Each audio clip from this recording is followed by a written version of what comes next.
Welcome, ladies and gentlemen, to another edition of the DFS Report. It is Thursday, March the 13th. I hope everyone's having a fine Thursday afternoon. We've got a 9-game slate on our hands this evening.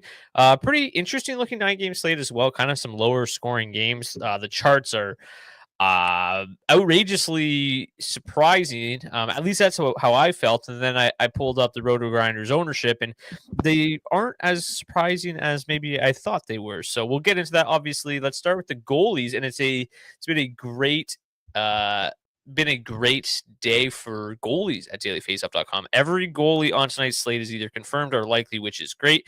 Let's welcome Adam K back. Been out with major surgery. Good to see you guys. Well, glad to hear you're doing well. Welcome back to the fold, Adam.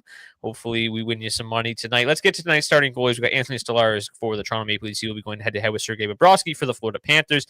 Samuel Ersson gets the nod for the Philadelphia Flyers. Jonas Johansson likely to get the start for the Tampa Bay Lightning. The Lightning could be without Nikita Kucherov. He left in the third period of Tuesday's game with an illness, missed the morning skate today, and is a game-time decision tonight. So if you're planning on playing the Lightning, just a heads up there. If you're planning on playing Lightning and Kucherov is out, Nick Paul skated on the top line in his spot. Brandon Hagel took his spot on the top line in the morning skate. That would be what we project to see tonight. But that being said, they also had Bjorkstrand on the second line the other day, and then warm-up started, and he was on the third line. So, there's that. Tristan Jarry back in the mix for the Penguins. He's been sensational in his first 2 games back in the NHL. He'll go head-to-head with Jordan Binnington for the Blues. The Buddies will go head-to-head. The Boston Buddies, Linus Ullmark and Jeremy Swayman, once a great camp for the Boston Bruins. We'll go head-to-head tonight in Ottawa tonight. We've got Elvis Merzlikins getting the start for the Columbus Blue Jackets. Likely to see Aiden Hill for the Vegas Golden Knights. Interesting. I kind of want to be careful about Jake Allen. We have him as likely, but Jacob Markstrom was in the starter's crease this morning. Jake Allen was the first goalie off. Tends to be a good indicator. I would say it's about 80% that Jake Allen gets to start tonight. But if you're planning on playing Jake Allen against the Oilers tonight, just keep in mind that he's probably as suspect as they come tonight, but I do feel pretty strongly it'll still be him. Stuart Skinner gets the nod for the Edmonton Oilers. It'll be Philip Gustafsson for the Minnesota Wild up against Igor Shesterkin, likely to get the start for the New York Rangers. The San Jose Sharks versus the Chicago Blackhawks. What a barn burner we're going to have there. It's going to be super interesting for DFS, though.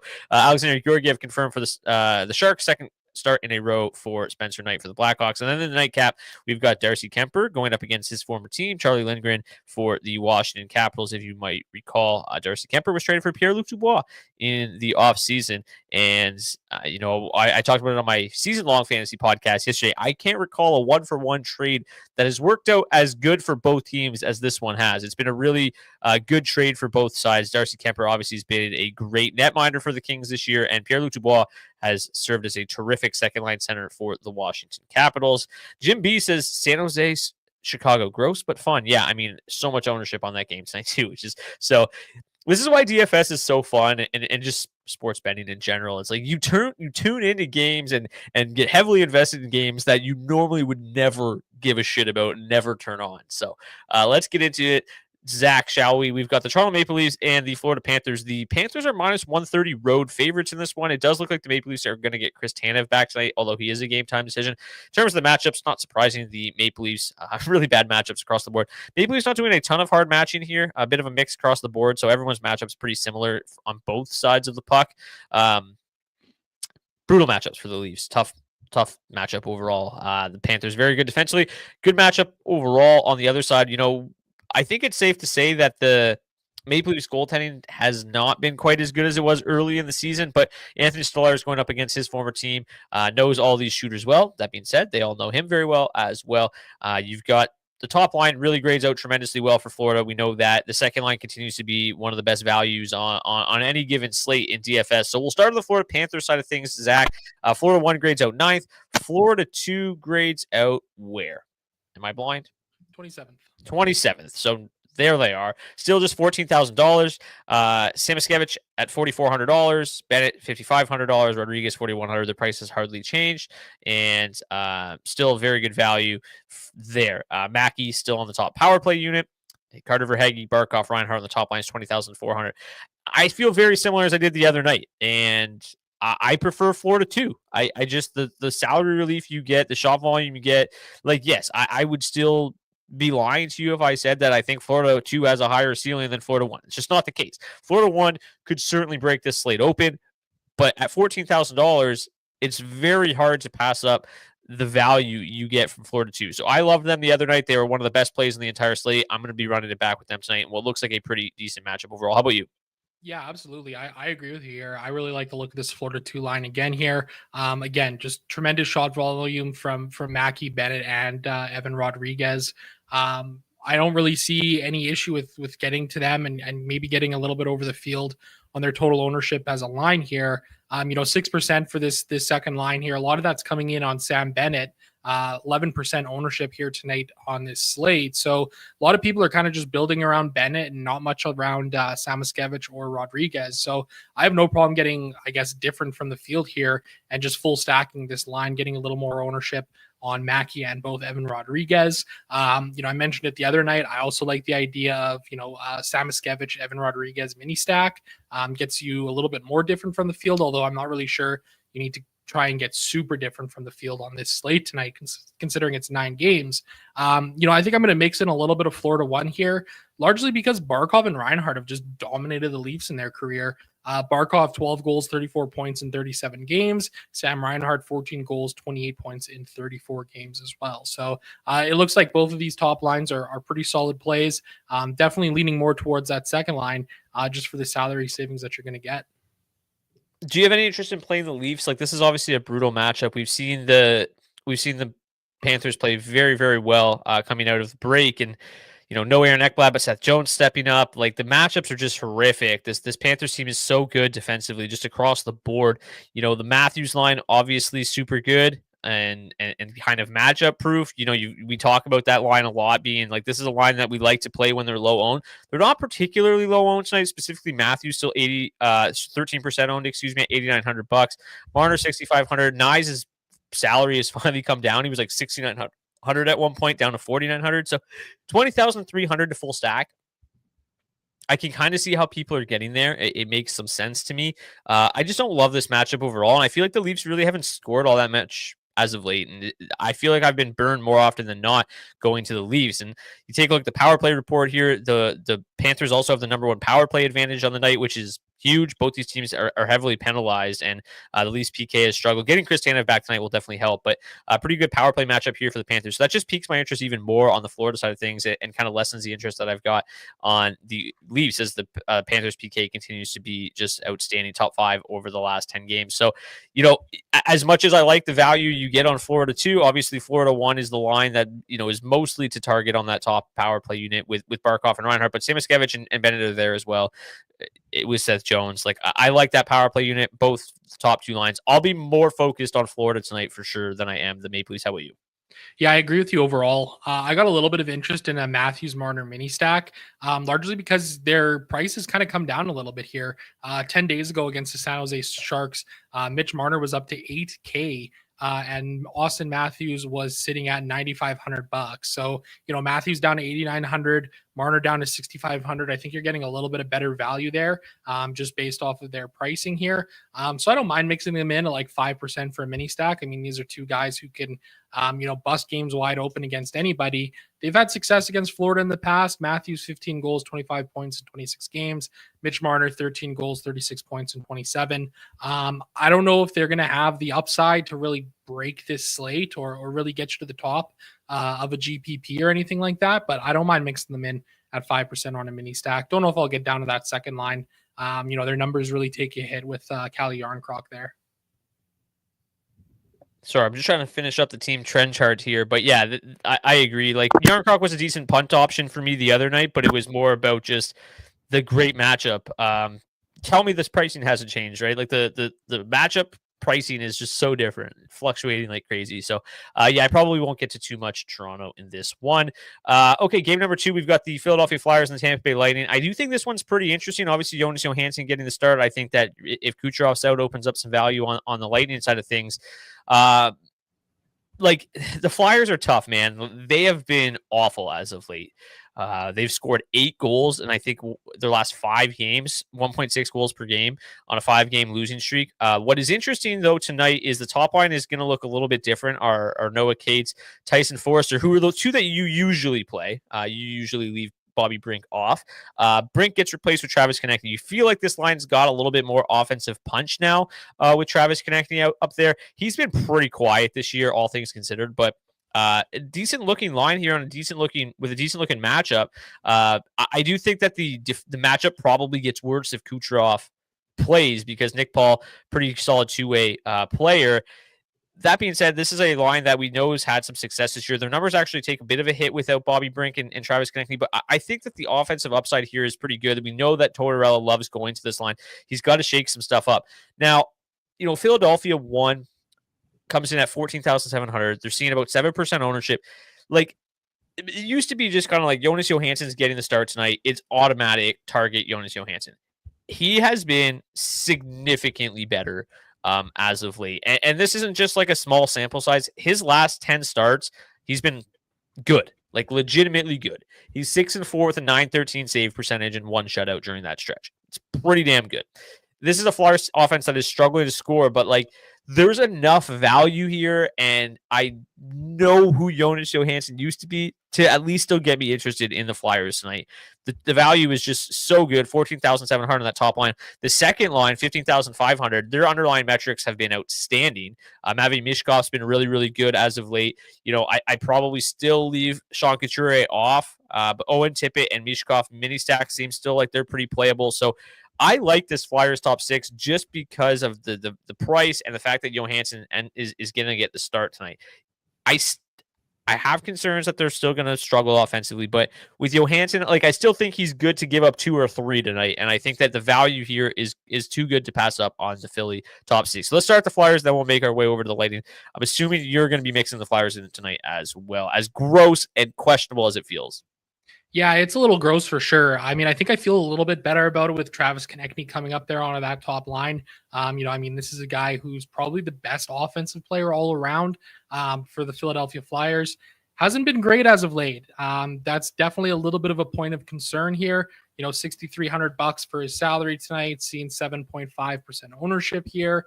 0.3 goals per hour over his last 20, just 1.7 points per hour, 5.7 shots on goal per hour. So really kind of slowed down here as of late. But I mean, the underlying metrics are pretty solid here, for this line as a whole. I think you'd like to see a little bit more shot volume, a little more high danger chances. But the metrics for Tampa 1 really aren't that great. And I think that's part of the reason why I'm interested in targeting him here.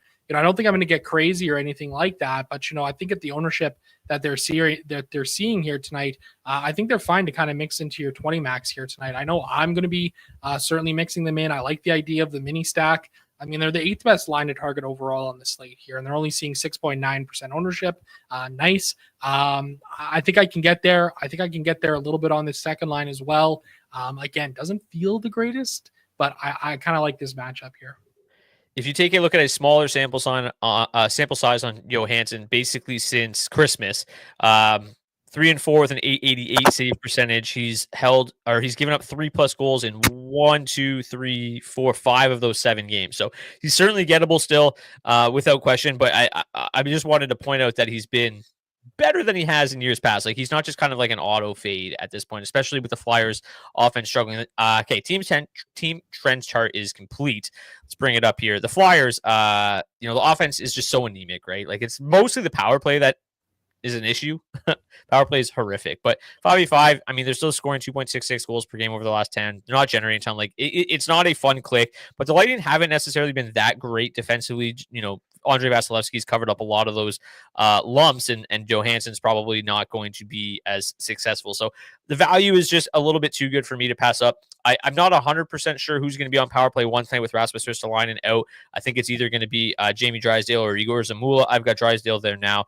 It shouldn't matter that much because their power play sucks. They're probably not going to score a power play goal anyway. So let's flip over to the Lightning side. It's obviously a little bit more difficult to break down without knowing whether or not Kucherov's going to be in the lineup. But as I mentioned, it'll be Nick Paul on the top line if Kucherov's out. It'll be Zemgus Girgensons moving up with the Cirelli and Hagel line, which we've seen a little bit as of late. And then either Cam Atkinson or Darren Radish, kind of all in the mix there. Unclear if they're going to go with 11 forwards, 7 defensemen, and get Radish in the mix. I'm assuming they're planning on being without Darren Radish tonight because Ryan McDonough quarterbacked the second power play unit in the morning skate, which suggests to me that Radish is going to be out. So Brandon Hagel will replace Nikita Kucherov on the top power play unit if Kucherov is ruled out. So there's not much really to say here. The matchups are good. Like, back to the team trend chart here. This is a Flyers team that's not getting great goaltending right now. The defensive metrics are pretty poor. PK has been solid. Without knowing for sure if Kucherov's in or not, though, it's really difficult to play them. He's sick, so I'm assuming he's going to play. That would be my guess. But 23,000 to full stack that top line. I just think there's better options tonight. Might mix them in a little bit. If he's out, I think I have a little bit more interest in Tampa too. You get Hagel up there on that top power play unit. I like that Hagel Cirelli mini stack a little bit with Cirelli being 4,800. I might mix them in a little bit if Nick Kucherov ends up being out. What are your plans here with this side and with kind of the uncertainty that we have with one of the best players in the league? Yeah, I think that's kind of giving me a little pause for sure. I mean, I think the nice thing is that this is, one of the early games. It's a 7:00 Eastern time start. So, we'll know in advance of lock whether or not Kucherov's in or not. I think I'm okay getting there at like 5%. I mean, Samuel Ersson feels like he's been a little bit better as of late here, but his numbers against Tampa in his career are not great. 3 games played, 1 win, 467 goals against average, and an 821 save percentage. So, Tampa's really found ways to get to him in the past here. I'm comfortable getting to a little bit of Tampa Bay here tonight, but I don't think it's going to be anything crazy. That top line with Kucherov in grades out 7th best overall on the slate. Tampa 2, 17th best. I'm okay with the mini stack of that Cirelli Hagel duo there. Again, still kind of waiting for Cirelli's offense to kind of really come around here at some point. They both feel like they've struggled a little bit since the Four Nations, like that. They like, there was 2 guys that I've noticed that like played, we've noticed a lot of guys that their production's kind of fallen off after playing in that tournament. And those 2 specifically, like Hagel went into that tournament red hot, and coming out of the tournament, I feel like I've noticed a big difference in their production since that tournament. I don't know if it's fatigue or what from that tournament, but sorry to cut you off. I just felt like that was a line that I was riding like crazy going into the break, and then now since nothing's really happening. Yeah, absolutely. And I was kind of going to talk about that too, specifically around Anthony Cirelli. Over his last 20 games played, 0.3 goals per hour against 1.4 individual expected goals, shooting 6.3% versus 16 on the year as a whole. Again, these guys are due for a little bit of a turnaround here. I mean, even Brandon Hagel, he's still scoring 1.5 goals per hour over his last 20, but he's shooting only 8% versus 16% on the year as a whole. So, those numbers are going to bounce back at some point. I'm okay throwing a dart at them here, on this slate tonight, and I'll probably continue to do so because they're due to pop one of these games here. So, and I want to be on them when I do, because when they pop, they are going to pop for sure. Yeah, Brandon Hagel's been goalless in his last 5. He went goalless in what is this? 6 straight games in late January, 7 straight games, and then he followed that up with just an absolute goal streak heading into the Four Nations. Sam Ersson in his last 4 starts, 0-2-1 with an 820 save percentage, so certainly gettable as of late. The struggles have been real. We've seen them go to Fedotov a little bit more, so they recognize the struggles there. The Flyers power play, absolutely awful. Worst power play advantage on the slate tonight. The Lightning, not much better. The Flyers do a pretty good job of staying out of the penalty box. But yeah, if Kucherov's in or out, I'm going to be in on the Lightning. It just depends on if he's in or out, which line I play. If he's in, I'm going to Tampa 1, $23,000. I'll find the value somewhere. If he's out, I'll probably go to Tampa 2 and get that boost for Hagel on that top power play unit. Let's move on to game number 3. We got the Pittsburgh Penguins and the St. Louis Blues. So yeah, Tristan Jarry was absolutely horrific the start of the season. Horrific's probably a little harsh, but he's been really good since coming back. He stopped 29 of 30 in his first game in Minnesota, stopped 35 of 37 in an overtime win against the Golden Knights on Tuesday. So he's been really, really solid since coming back. He faces the St. Louis Blues tonight, who are minus 122 road favorites, 3.0 implied total there. In terms of the matchups for this one, just beautiful stuff on the St. Louis Blues side of things. Not a whole lot going on the Pittsburgh side of things. The Blues, they have been kind of one of the more interesting teams here in the second half of the season, really starting to kind of turn things on. Kind of a rough game most recently in Los Angeles. 2-1 loss there is a game where kind of the first time we've seen their offense sputter in quite a long time. But this is a team that's been off for 5 days. They come in very well rested against the Pittsburgh Penguins, who played quite a bit of hockey as of late. So huge rest advantage here for the Blues. The top line going up against the Crosby line, great matchup. The second line is going to see a bit of mix of the middle six, great matchup there as well. The top line's got just simply outstanding offensive numbers, really, really good stuff across the board. Second line, a little bit worse. So it's always kind of the top line for me. They grade out 10th best tonight. They're only 15,800. They're seeing very little ownership, at least Jake Neighbors. The other two are about 6 or 7%. I really like St. Louis one tonight. As good as Yari's been, consistency's always been his biggest issue. So I like the Blues, well rested. Their offense has been humming here in the second half of the season, and I really like this St. Louis one line and kind of a bit of a get different spot tonight. There's a lot of chalky spots, but St. Louis one at about 5% is kind of one of my favorite targets here. If you take a look at lines that are under $16,000, it's Philadelphia one. It's St. Louis 2 as the two top options. If we sort by just projection tonight, where do they grade out? Kind of similar, I guess 15th best. St. Louis 2 grades out a little bit better projection-wise, but I prefer St. Louis 1.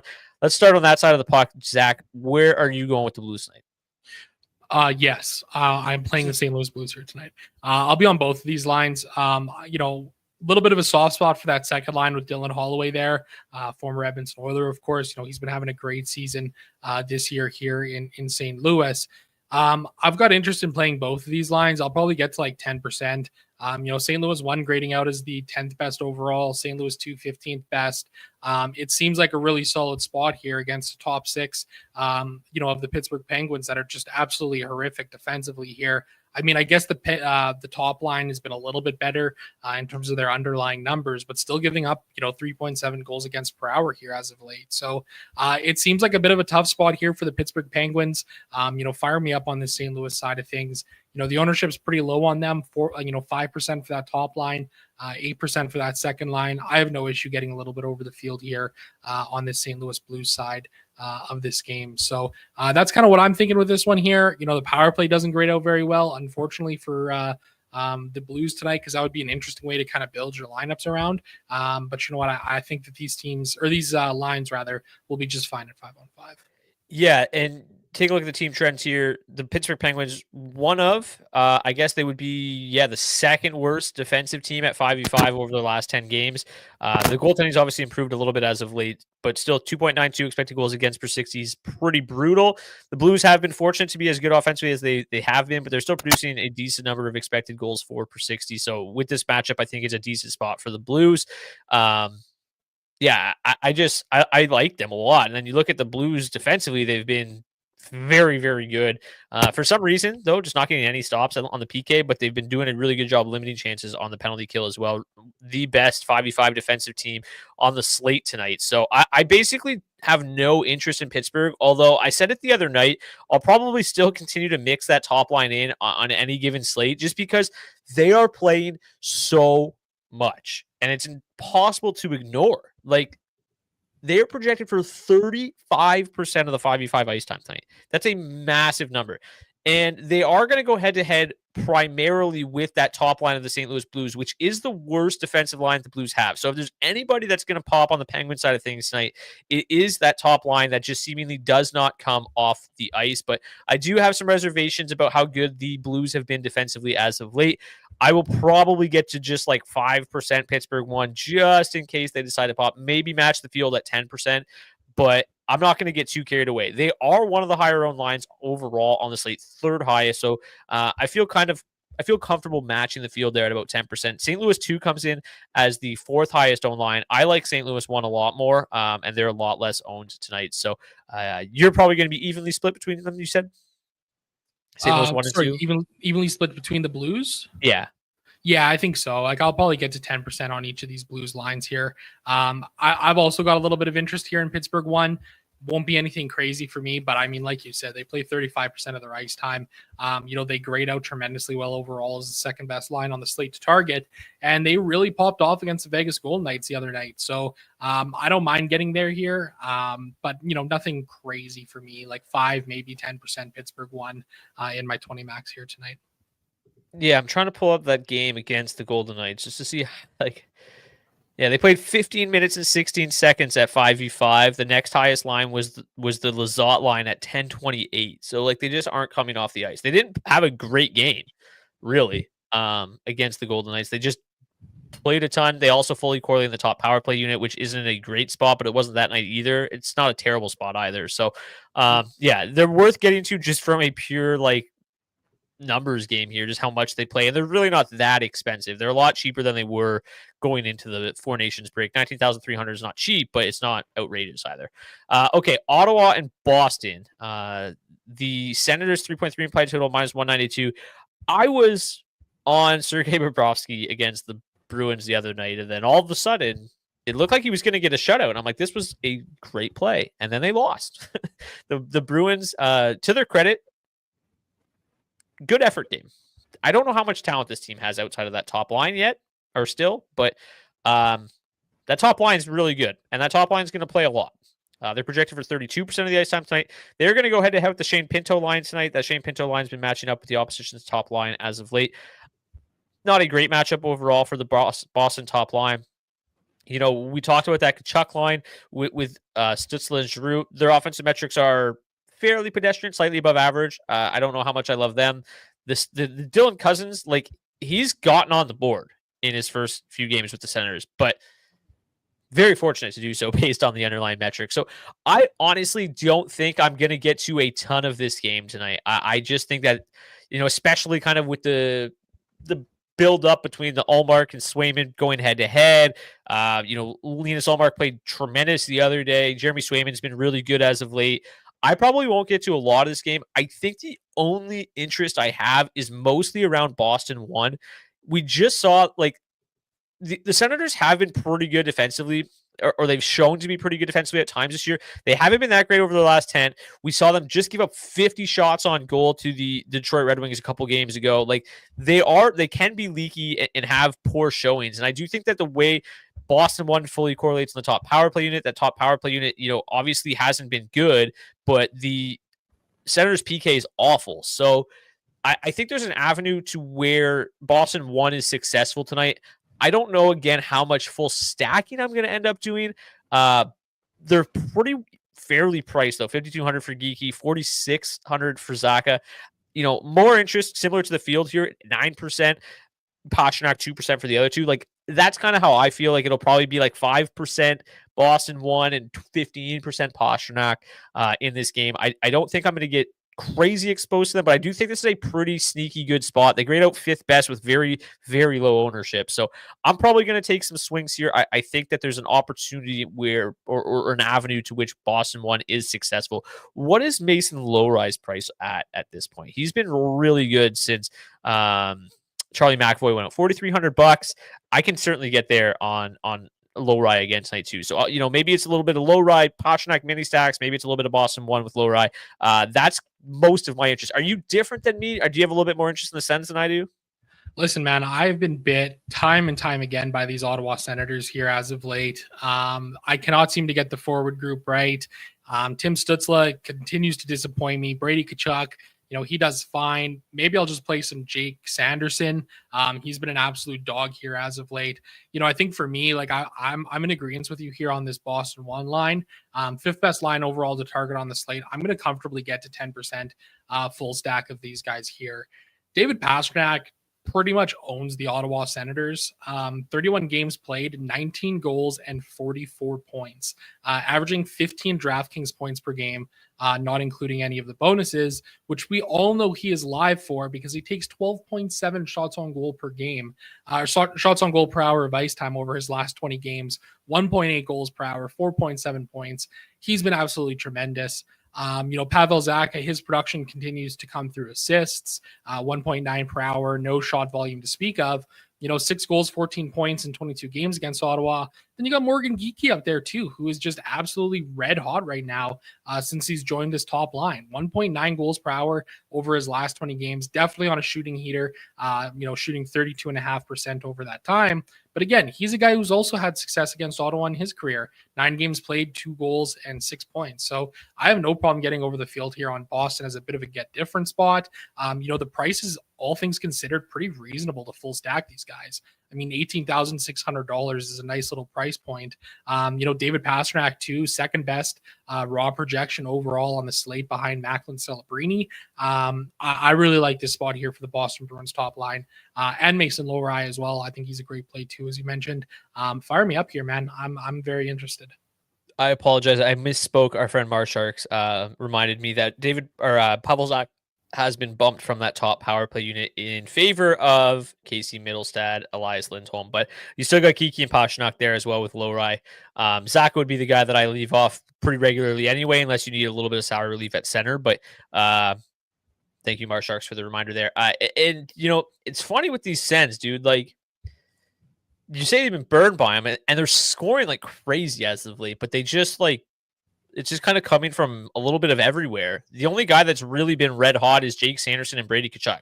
Tkachuk has 6 goals in 6 games in March. Like, he's been great. So, Tkachuk and Sanderson have been good. Stützle's been fine, not really scoring a lot, but it's hard to find an avenue to where they have a ton of success tonight against the Bruins. But maybe Brady TK stays hot. If I was forced to play some Senators, it would probably be Brady TK and Sanderson if I had to. But I just think that there's better ways to spend $8,000 tonight than Brady TK, in my opinion.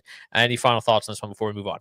I don't necessarily love this play or anything like that, but Ottawa 3 has kind of been hot here as of late, specifically Shane Pinto. I mean, 1.5 goals per hour over his last 20 games, 8.1 shots on goal.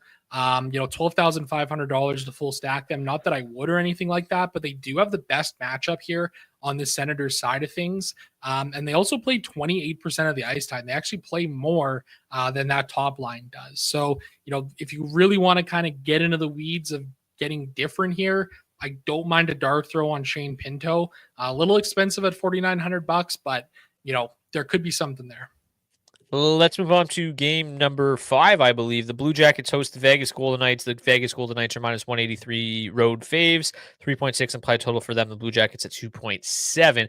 So take a look at the team trends chart here, because both these offenses are ripping hot right now.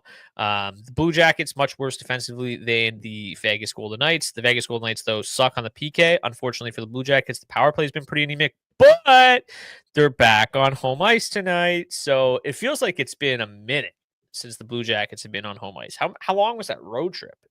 Did they just go on a road trip the entire time since the Four Nations break? Okay, it was 4 games. I should relax. But the last time they played at home was technically outside. So before that, the last time they played in this building was February 25th. So it has been a while. I don't necessarily love this matchup with Vegas. The Vegas has been really, really good as of late. Defensively, they've been solid. The PKs, like I said, been the only thing that's really struggled. So I don't know really where to go with the Blue Jackets tonight. The one thing I will say, matchups are obviously bad. The second line here is got some insane offensive metrics, which is crazy to say about Matthew Olivier, Boone Jenner, Ken Johnson. Ken Johnson's obviously been great. Boone Jenner's obviously been great since coming back. Matthew Olivier is the hottest goal scorer in the league right now. They have ridiculous offensive metrics. I don't know how much I'm buying into them, but the metrics are what the metrics are. One other thing to note is that Boone Jenner replaced Dmitry Voronkov on the top power play unit tonight, so that will go a long way in kind of making Columbus 2 a little bit of a better stack. You've got Boone Jenner and Ken Johnson there now. You've got Voronkov down to that second power play unit, kind of hurting the Fantilli, Marchenko, Voronkov stack a little bit. Where do they grade out? Columbus 1 grades out 14th. Columbus 2 grades out 22nd. Columbus 2, very, very cheap. $4,200 for Johnson, $4,700 for Jenner. The hottest goal scorer in the league, Matthew Olivier, $2,900. They're not seeing much ownership at all. I think, again, the matchup's pretty brutal here. But I would probably lean that second line as a salary relief option as opposed to trying to stack that top line in a tough matchup.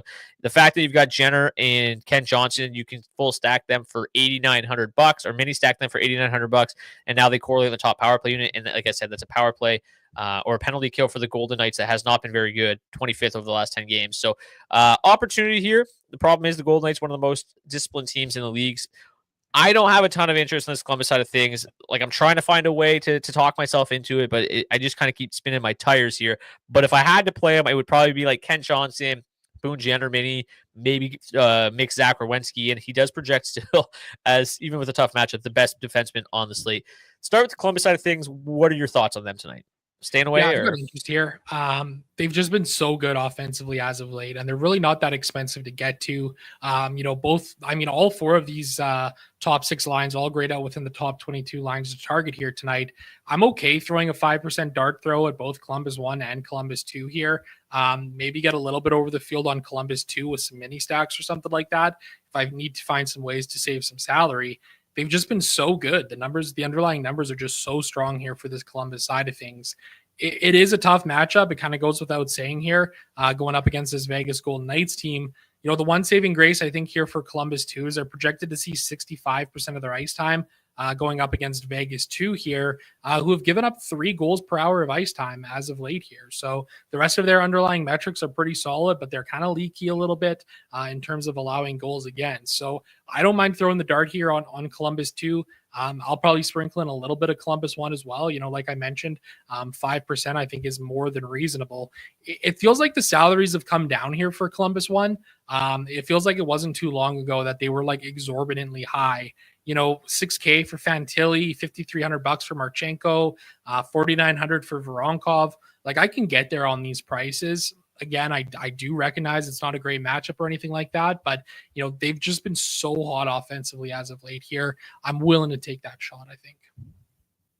yeah, like it's mostly been Fantilli. Marchenko and Voronkov have been relatively quiet, and like I know I've joked here a couple times about Matthew Olivier being the hottest goal scorer in the league. He has 5 goals in his last 7 games. He's shooting 31%. It's not overly sustainable, obviously, but his last 2 games, he's played 16 minutes and 18 minutes in those 2 games. Like he's getting ice time in key situations with a good line. I don't think he's the craziest play ever tonight. And it's worth mentioning Vegas's defense numbers over their last 10 look outstanding. They had a few shutouts in the mix. Last 2 games, though, they gave up 6 goals to the Kings and 3 goals to the Penguins. So they are gettable, especially for how hot the Blue Jackets offense has been. Vegas, on the flip side, we know that the Blue Jackets, as good as their offense is, they're very, very bad defensively. They have been pretty much all year. The defensive metrics, 2.79 expected goals against per 60. The penalty kill has not been good. Pretty good power play matchup here for Vegas tonight. The top line has a slightly better matchup than the second line, but both are pretty good. One thing that's worth mentioning here, you're not going to see it in these stats because the sample size is a little bit too small, but Tanner Pearson, Jack Eichel, Mark Stone have been insanely good. And Brandon Saad, Pavel Dorofeyev, and Tomas Hertl have been insanely good. Again, it's too small of a sample. It would really just kind of decimate the charts if I used it. But they've been incredibly good and better than what the charts will suggest. I'm trying to pull. Let's start with the Tanner Pearson, Jack Eichel line here for a second, if you don't mind. I should have had this ready, and that's on me. So they have given 76 and a half minutes. So it's not even that small of a sample size, but 4.7 goals for per 60, 4.2 expected goals for per 60, 39.6 scoring chances for, and 17.3 high danger chances for.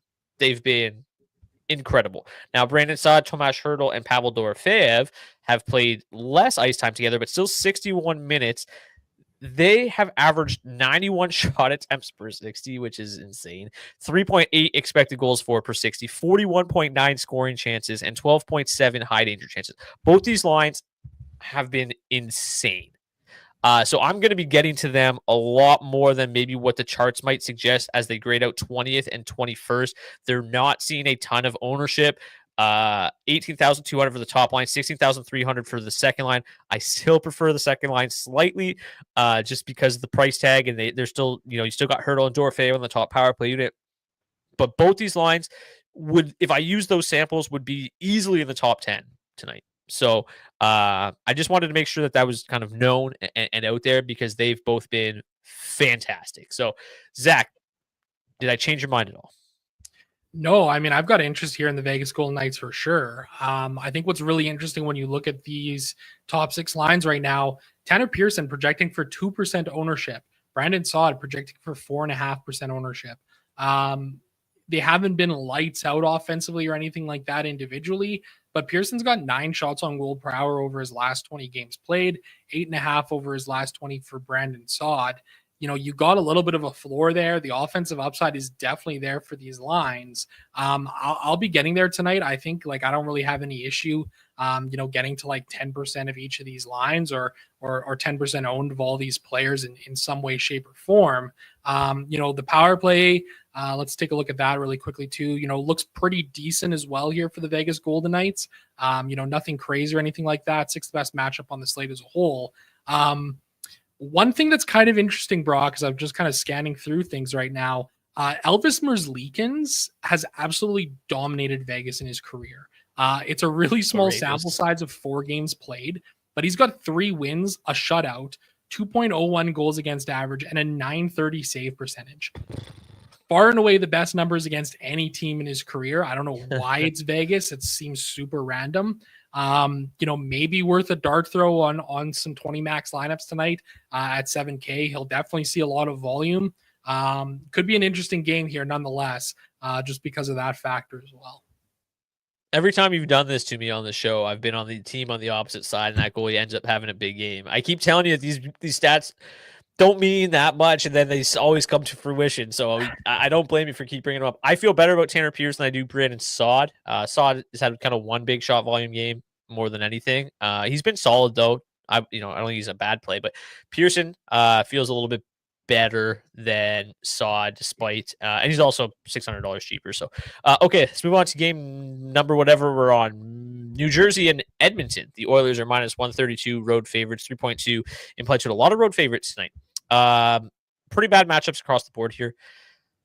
I'm assuming that you're going to be getting to a lot of Edmonton tonight. The top line grades out extremely well. The second line with Jeff Skinner up there doesn't grade out quite as well as it does with Vasily Podkolzin, but obviously Jeff Skinner's got more goal scoring upside. The Devils have been okay defensively. The Oilers not so much. But the Oilers power play has been scorching hot. Let's just start with you. Let's just start with the Oilers. What are your plans? Yeah, I'll be getting to the Edmonton Oilers here. It looks like a pretty good spot, I think, overall for them, mainly around that top line. Connor McDavid's prices crept back up. You've got Zach Hyman and Ryan Nugent-Hopkins pretty low owned. As I'm about to sneeze here, so give me 1 second while I pause my mute my mic. At you. Double. 2. Let's go for 3. Woo! No, just 2. That's all I needed. Thank you, everybody. So yeah, I definitely got some interest here in this top 6 of the Edmonton Oilers. Connor McDavid plays his best hockey in March of April. He's averaged 2 points per game throughout his career. He's looked much better here in the last couple of games as well. I don't love it overall here. It feels like it might be a little bit of a tougher game for the Oilers. What's really interesting for me is whether or not Jacob Markstrom gets the start.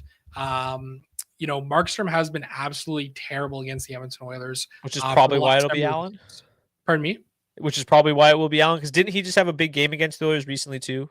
He did earlier this year. Jacob Markstrom in his last 17 games played, dating back to when he joined the Calgary Flames, 6-11 record in the regular season, 332 goals against average, 885. In that one playoff series a couple of years ago, 4 games played, 5.12 goals against average, and 852 save percentage. Jake Allen, he has been much better against the Oilers throughout his career. I think it's a reason why it will be Allen tonight for the Devils. It's not really going to change my mind a whole lot on the Oilers. I'll probably be around 10% for each of these lines. Jeff Skinner, he's been in and out of the doghouse all season, but he's actually been playing really good hockey as of late. The coaching staff has just been incredibly stubborn with him for some reason. So it feels like a good spot here. I'll definitely be having some Oilers in the mix. Yeah, it's difficult because the Devils are seemingly all over the place. They give up 6 or they give up 0. They just, I think they're a good enough defensive team, but they've also lost some blue liners as of late. Still no Jack Hughes. I just don't know really when to trust the Devils. It's probably not going to be tonight. The matchup doesn't look horrible. I was all over them the other night on Tuesday, and they did really well. This top line grades out 6th best. Meyer, Heischer, Stefan Nation. I don't mind a Meyer, Heischer mini stack. They've been super good as of late. Matchup with the McDavid line, though, is a little bit sketchy. I would maybe lean back towards that Glass Bratt combination again. Glass's price tag comes up a little bit to 3,200, but Bratt's down to 5,500. So I still really like that mini stack and that price tag, and their matchup is a little bit better. They're going to see a lot more of that Leon Draisaitl line, which their defensive metrics are much worse than the McDavid line. So I don't mind maybe going back to a little bit of New Jersey too, just for salary relief. Jesper Bratt at 5,500 feels too low, and the power play tonight grades out 8th best. The penalty kill for the Oilers has been okay, but Luke Hughes has been awesome since Dougie Hamilton went down. So I'll probably still mix in some Luke Hughes as well. How much is he tonight? He's still only $4,400. So I mean, if you go with like Glass, Bratt, and Hughes again, it's super cheap. I don't mind it. Stuart Skinner's been fine. But the Oilers aren't that great defensively. They're okay. I think, still missing Ekholm's hurts. Adding Wallman's definitely helped. But, yeah, I think that New Jersey's in a spot where I don't like them that much. I'll just go with the cheaper line if I had to pick. How about you? Yeah, that's fair. I'm going to get to 2 mini stacks here from the Devils. I'll have a mini stack of Meyer Heischer and a mini stack of Glass Bratt. Something about the Edmonton Oilers, and like there's certain players that just always seem to light up the Oilers. Jesper Bratt and Nico Hischier are among them. Jesper Bratt in his career, 11 games played against the Oilers, 7 goals and 13 points. Nico Hischier, 2 goals and 12 points. Timo Meier finally got his second 5-on-5 goal of 2025 the other day. I don't mind getting there for a couple of little mini stacks here, but won't be anything too crazy for me. These two teams met once this year, and Jake Allen posted a 31-save shutout. Jesper Bratt had a goal and an assist. Timo Meier had a goal, and Stefan Nation had a goal. So there you go. Let's move on to the third to last game of the night, the Minnesota Wild and the New York Rangers. A low total game, -105 for both teams, yet somehow Minnesota grades out number 1 overall. This comes on the heels of me saying I will not play Minnesota the other night, and now I have to. At first, I was like, boy, the charts are drunk. And then Roto-Grinders came up with the ownership for us, and they are the second highest owned line on the slate. So maybe not so drunk after all. They are just $17,200. The matchup is extremely good. They're going to go head-to-head with Trocheck, Panarin, and Will Cooley tonight. The entire Rangers are horrific at 5v5.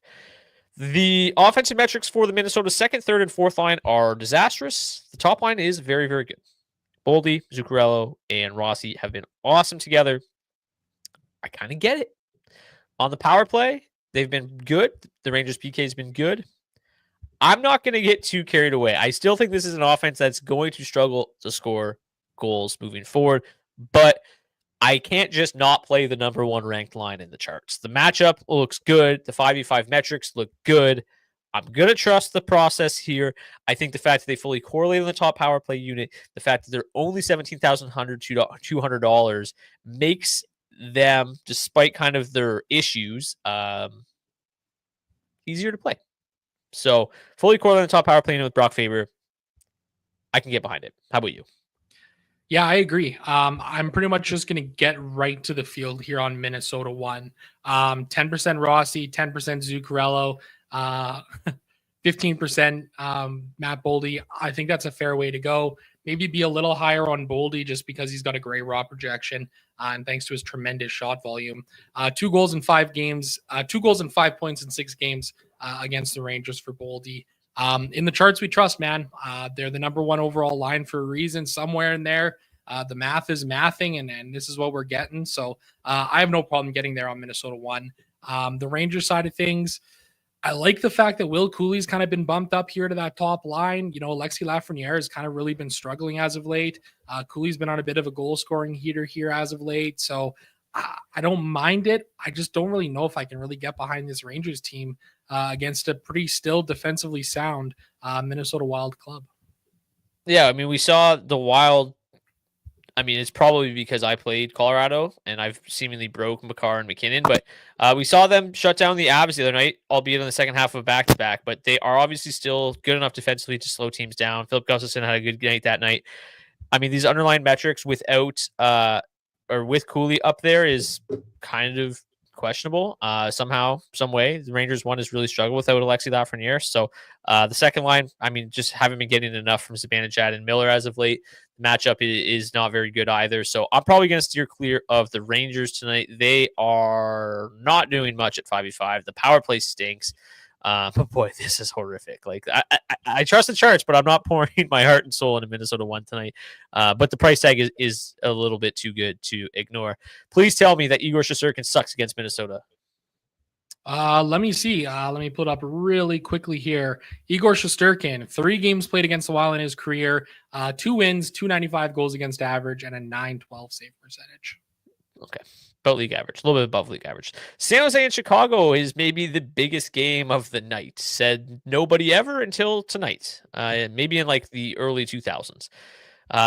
Second and 7th best power play advantages in this one. The matchups on both sides pretty good, except for that Bedard line.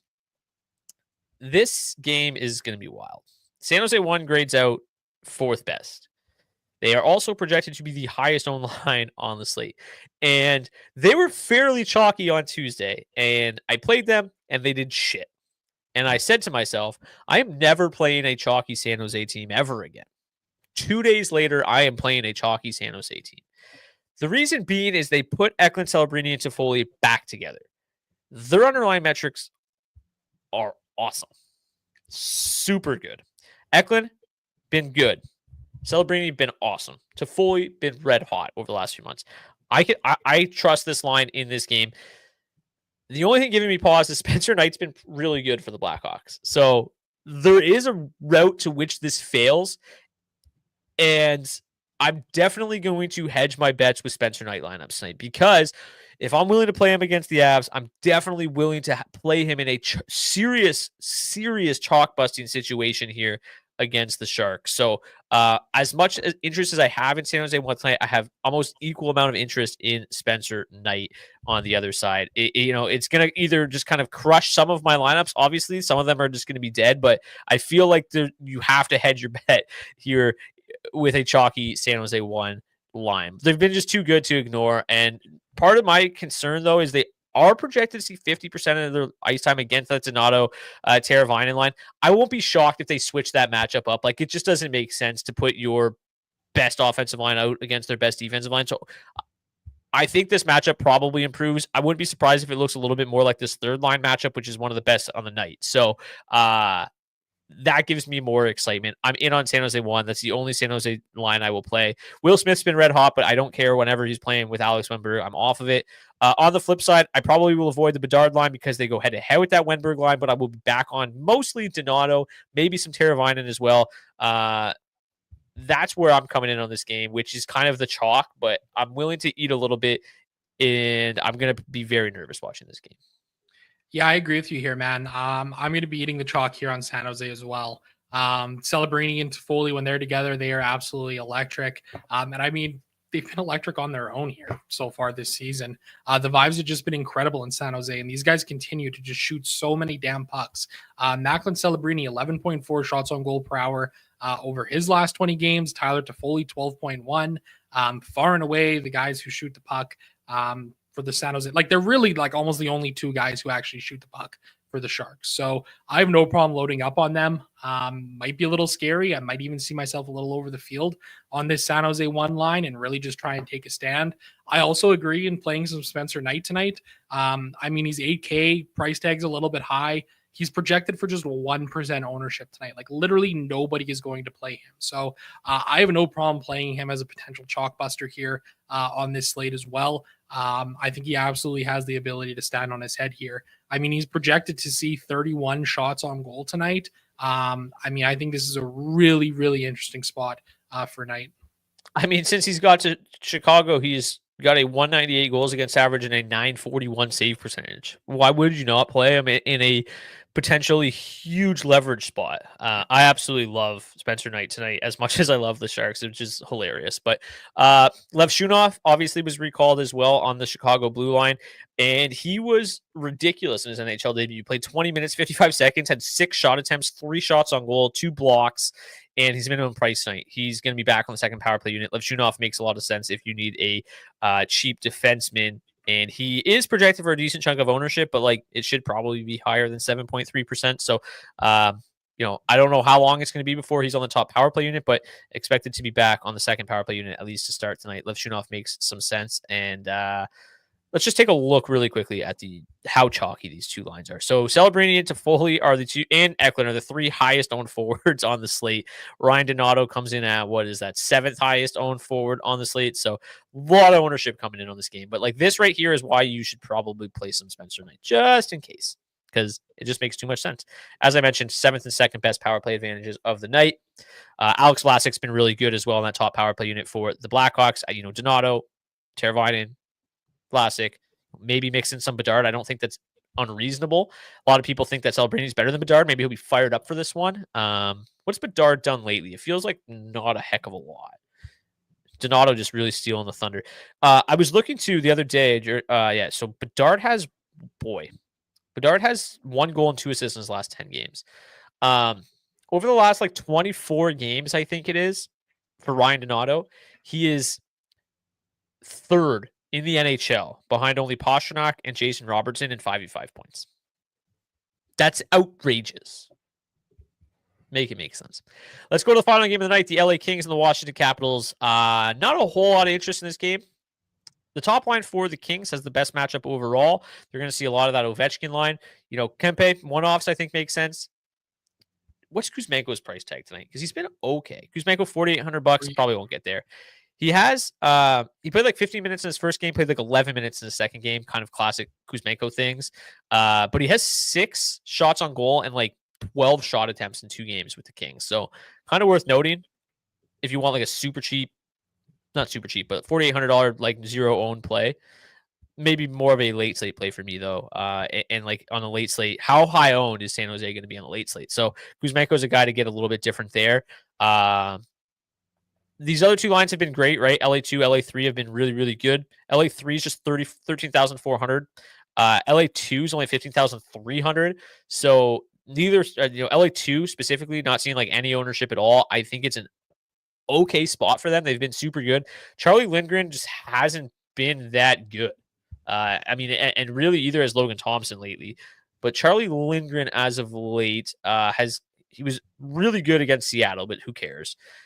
His last, let's see, basically since the start of February, he is 4-1-1, but has an 872 save percentage. So I'm willing to get to some LA tonight. Their offense has been pretty solid. Lindgren hasn't been great. The Capitals' offense has been really good. And we talked about the other day, when they go with these line combinations, the Ovechkin line really kind of sucks, but the Dubois line, who they smashed the other night, has been really good. And revenge game narrative here for Dubois as well. I think that Washington 2 is relatively interesting. The matchup, obviously, far from ideal, though. I don't think I'm going to end up playing a ton of this game. I have a little bit more interest on the late slate, I think, than anything. It's not really seeing much ownership, and I think that's probably pretty fair. I'm going to be honest with you. I am absolutely terrified about this game. It feels like Washington has the ability, as we saw the other night, to just bust a slate wide open. They don't grade out the greatest or anything like that, but it seems like they're in an okay enough spot to maybe get to a little bit. The King side of things here, it's just the same old thing with them. It's which is the line to really target here tonight? I kind of lean a little bit more towards that third line. If I am going to be targeting at anybody, 36% of their ice time going up against the Capitals top line. Defensively, their metrics are really terrible. You're getting good floors from Warren Fogle and Trevor Moore with some solid shot volume. I don't hate the idea of getting to some of this game. I just don't know how much it's going to be. Maybe sprinkle in 10% ownership on the Kings lines, 5-10% ownership on the Capitals lines.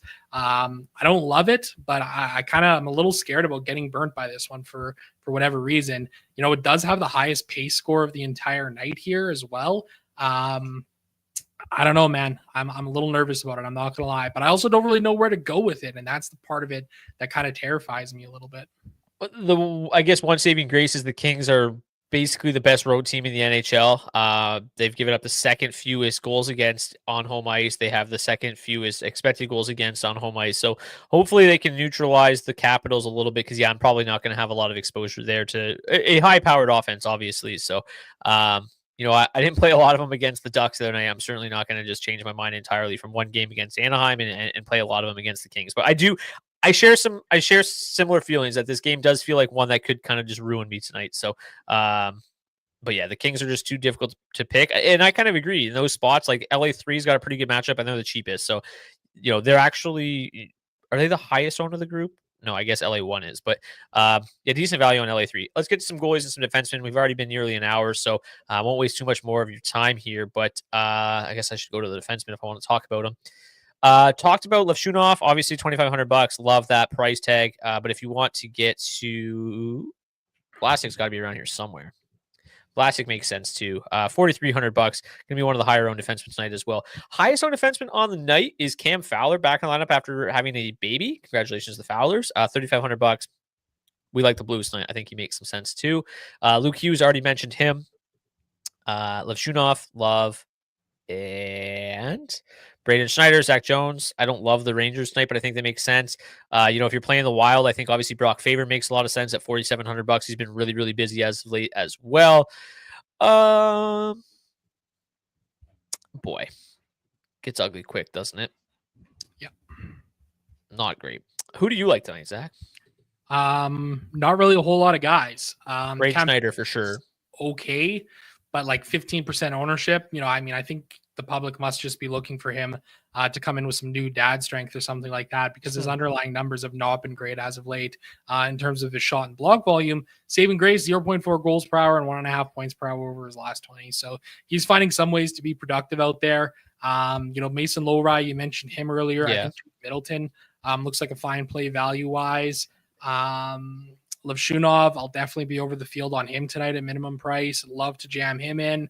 My boy Braden Schneider, $3,200. I don't mind that option there either. That's probably where I'm going to be going. Artem Zub also, I think, is an okay play at $3,400.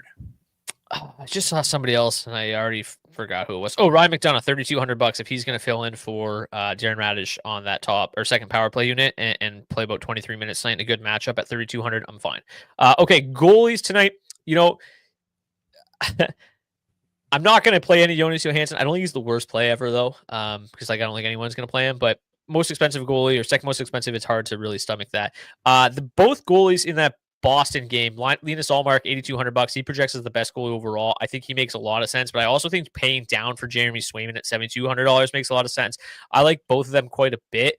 Jordan Binnington as well as somebody that really interests me at $7,600. Penguins obviously aren't a team that I'm targeting too heavily tonight, so I think that he is a solid option. And Philip Gustafsson at $7,900, good matchup against the Rangers, who are just kind of all over the map. And then, of course, Spencer Knight as a chalk-busting option this evening. Anybody else that stands out to you, Zach? No, I think you kind of hit the nail on the head there, man. All right, let's get to today's hat trick pick challenge. If you want to participate in today's hat trick pick challenge, you can do so by commenting your hat trick pick in the comment section of the video on YouTube. And if your player scores a hat trick, we'll get you a $25 gift card to nationgear.ca so you can pick up some DFO swag. If somebody scores a hat trick and nobody picks them, we'll just raffle it off to somebody who comments.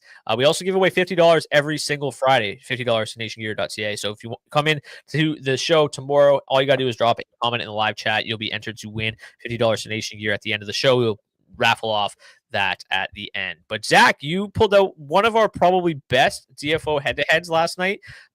So the record is now 37-36. The increased pressure of the potential punishment at the end of the season really, made you come through last night. What do they say? Pressure makes diamonds. So this is a big part of the season for you. So who is your hat trick pick tonight? We're going to go with Macklin Celebrini. Ooh, very nice. I have to export our daily face-off head-to-head really quickly. Bang, there we go. My hat trick pick, let's just go with Matt Boldy. In the charts we trust. Love it. Why not, right? Okay, let's get to today's daily face-off, our head-to-head lineup challenge. We got a fancy new graphic, kind of matches our thumbnail now. Wow, so pretty. Ooh. Who'd you go with tonight, Zach? Yeah, love the new graphic here. Really sharp, Brock. Went a little bit everywhere here with this one. Obviously, I had to get my Edmonton Oiler into the lineup, so we went with Leon Draisaitl at $8,500.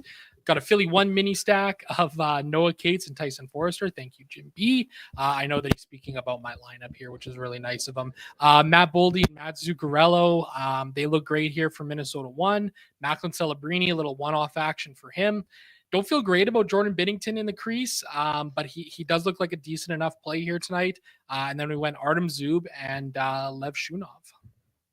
this is maybe this lineup could potentially put up like 42 points tonight, but in the charts we trust, and the charts love this lineup. It is a chalky lineup, but like if this lineup puts up 46 points tonight, this is gonna be the most wild DFS slate of all time. But I went with Celebrini and Toffoli mini stack. I went with the full Minnesota 1. Oh my God. Rossi, Boldy, Zuccarello also stacked with Brock Faber. And then I just went basically game stack with Lev Shunoff and Donato, run back from the Chicago Blackhawks. Left me enough money to play Jeremy Swayman at $7,200. Boy, that's a lineup, all right. That is going to do it for this edition of the DFO DFS report. Thank you guys so much for tuning in. Smash that like button. Fave Columbus line tonight. I think we said, for me at least, was Columbus 2 just because the value. I don't really love the Blue Jackets that much tonight, but I would probably just go with Ken Johnson, Boone Jenner, Matthew Olivier if I had to. Are you the same, Zach? Yeah, I am the same. I like the look of that second line for sure. And that is now going to do it for this edition of the DFO DFS report. If you're watching on YouTube, we've got over 1,000 live viewers across all platforms right now. Smash that like button if you're watching on YouTube. Really helps us grow this channel, helps us grow this show. If you want to get $20 off your first month of Roto Grinders Premium, shout out to them for providing projected ownership for today's show. You can click the link in the description of the video on YouTube. Also in the description is the link to join the DFO DFS Discord. The community is growing every single day. We are providing all the late breaking news and more, so you don't have any holes in your lineup. We're chatting DFS all day long, trying to provide some aid there where we can. If you have any questions about the charts, we're there to help as well. Thank you for tuning in. We'll see you back here for a Friday edition tomorrow. Until then, cheers.